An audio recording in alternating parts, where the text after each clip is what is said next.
I am broadcasting from my bathtub. This rocks that we're gonna be on TV. I'm an overweight teenager. I got 2 jobs, and I felt I had a story I wanted to tell.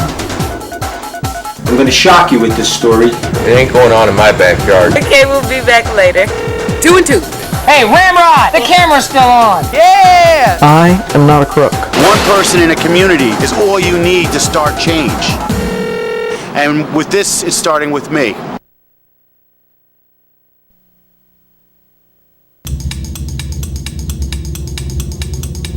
Hello, my name is Bob Spiegel. We're standing here today at the banks of the Raritan River in Edison, New Jersey, Middlesex County. We have about 200 different toxic waste sites that drain into this stretch of the river, and none of them are cleaned up.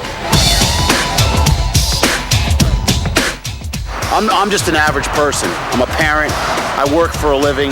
I got 2 jobs, and I am making a difference. Welcome to Bob Spiegel's Environmental and Home Cooking Show. Okay, we're standing adjacent to the river, and we're gonna go take a look at some of this material and take a few samples, and then we're gonna have it run and see exactly what the heck this stuff really is. Okay, we're coming up into the woods along the stream, and this was used to hold acid. You can see this stuff. It's got like a purpley black tint to it. I don't know what this material is. We're gonna take a little sample, and we're gonna take it back to get analyzed. God only knows what this stuff is. What we want to do is, in addition to cleaning up this plastic here, which I shouldn't even be touching because it's probably full of chemicals. Now, right out there is the Raritan River. There's crab traps right there. People are crabbing. We want them to clean up this whole area, put up some, and restore it. And you got this stuff, whatever it is, going into the river instead of the chemicals which leak and drip and drip and continue to pollute the Raritan River estuary. Most people look at the pollution situation in New Jersey as being insurmountable. It's just too big. It's to be admired when someone decides that, as impossible as this task may seem, I'm about to take it on. And I think that's what makes this story and this character strong. Bob brought us out here to show us something that he says is really typical of the problem in New Jersey. Here is a site that has been here for over 30 years. What's interesting, though, is that this site is just adjacent to the Raritan River. You'll be surprised what's coming from the site and going into the river. We're here today in the township of Middlesex, and we're looking at what looks to be a fairly nice spot. But when you look a little closer and look at what the sign says, we're in an area that's under investigation for environmental contamination.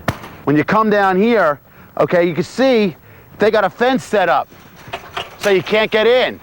Okay, it protects you from going on the site, but it does nothing against the arsenic and the mercury that comes off this site from the contamination and comes down here and drains into the Raritan River. At what point does the DEP stop studying a site and start cleaning them up?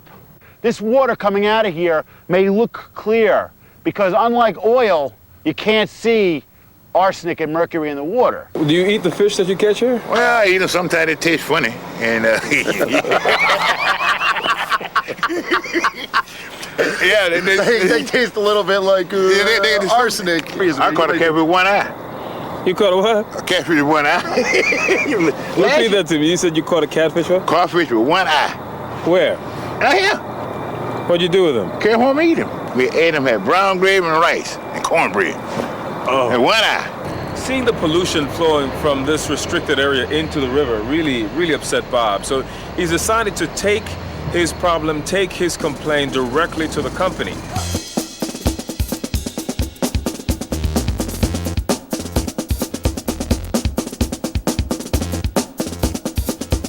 Can I help you? Turn the camera off. I don't know what you're doing. What's this for? Please turn the camera off. What's going on here? Oh well, waste of time. How would you describe how they reacted to you when you first came in and asked them these questions? Instead of saying that they wanted to sit down with us, they basically said, look, it's not our fault, it's not our responsibility, which is what every company seems to say. He's going to force us now to go after him in a much more public venue. Okay, we're going to go see Barbara Bono, who is our assemblywoman for the 18th District, and we're going to try to see if she'll help us with some of these issues. Well, Barbara, I went over some of the things that are really that I've been working on, and I'd really like to know specifically what you can do to help. What I can do is work with the municipalities along the Raritan River to enlighten them as to the significance of the river, what needs to be done, that we need their support in pressuring the state to do some cleanup. Are you happy that you actually spoke out? Do you think you're going to affect some change? Well, the effect that we're having, the change that we're having is that, by using free speech, we can come across and we can let the people that make the decisions and the people that are causing the pollution know we're not going to take it anymore. One person can make a difference. One person in a community is all you need to start change. You don't need 1,000 people. It all starts with one person. And with this, it's starting with me.